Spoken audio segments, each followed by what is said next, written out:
নমস্কার, আপনারা সবাই কেমন আছেন? আশা করি ভালো আছেন, সুস্থ আছেন। সোজা ঘরোয়া রান্না উইথ তপতি চ্যানেলে আপনাদের অনেক স্বাগত। আজকে আমি সাবুদানার শরবত বানিয়ে আপনাদেরকে দেখাবো, যেটা কিন্তু খুব সহজে আপনারা বাড়িতে তৈরি করতে পারবেন। এখানে আমি দুধ নিয়ে নিয়েছি। দুধটা কিন্তু আপনারা 1 লিটার বা 500 আপনাদের পরিমাণ বুঝেই কিন্তু নিতে হবে। দুধটা ভালো করে জাল করে একটু গাঢ় করে নিতে হবে।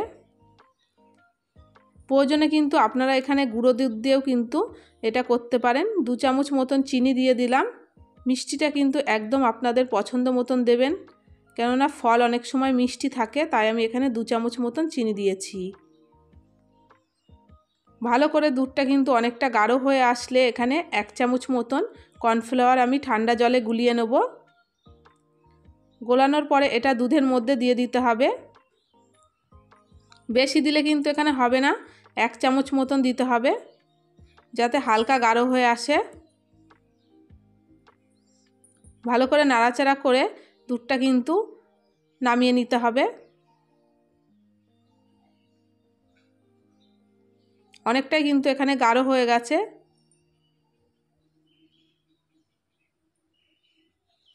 নামিয়ে নেব। নামিয়ে কিন্তু দুধটা ঠান্ডা করে নিতে হবে। আমার চ্যানেলের রেসিপি যদি আপনাদের পছন্দ হয়ে থাকে লাইক করবেন, নতুন বন্ধু হয়ে থাকলে চ্যানেলটিকে সাবস্ক্রাইব করে আমার পাশে থাকবেন। পরিমাণ মতন একটা পাত্রে আমি জল নিয়ে নিয়েছি। জলটা কিন্তু গরম করে নিতে হবে। এখানে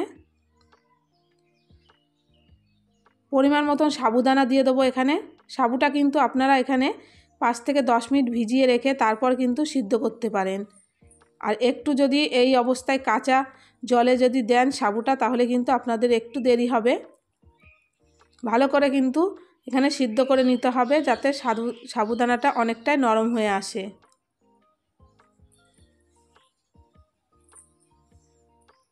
অনবরত নাড়তে হবে, না হলে কিন্তু এটা বাটির সাথে আটকে ধরবে সাবুদানাটা, তখন পুড়ে যাবে।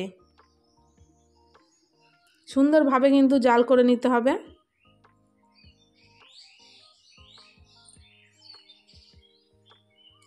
আমার চ্যানেলের রেসিপি যদি আপনাদের পছন্দ হয়ে থাকে লাইক করবেন। দেখুন অনেকটাই ছস্য হয়ে গেছে। এবারটা কিন্তু সাবুদানাটা আমি ছেঁকে নেব। একটা বড় দেখে ছেঁকনি নিয়ে নিয়েছি, তার মধ্যে দিয়ে ভালো করে ছেঁকে নিতে হবে।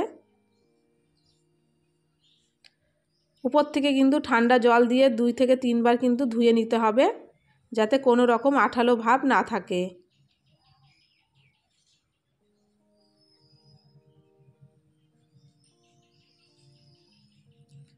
দেখুন আমি 2 বার কিন্তু এখানে জল দিয়ে ধুয়ে নিলাম।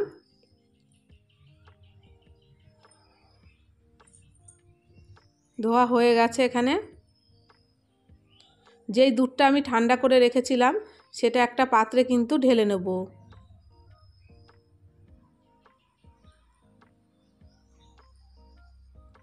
এর মধ্যে সাবুদানাটা দিয়ে দেবো।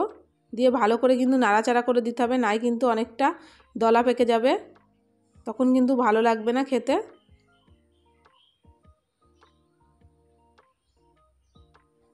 আর এই শরবতটা কিন্তু ফ্রিজে রেখে আপনারা ঠান্ডা ঠান্ডা খাবেন, তাহলে কিন্তু খেতে খুব ভালো লাগবে।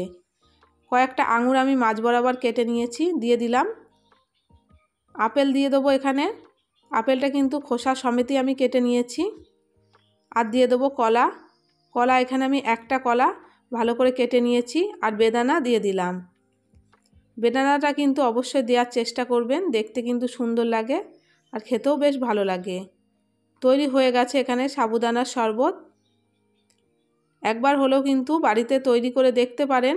এই গরমে কিন্তু ঠান্ডা ঠান্ডা শরবত খেতে কিন্তু দারুণ লাগে। তাহলে সবাই ভালো থাকবেন, সুস্থ থাকবেন। দেখা হবে নেক্সট রেসিপিতে। ততক্ষণে সাবধানে থাকবেন।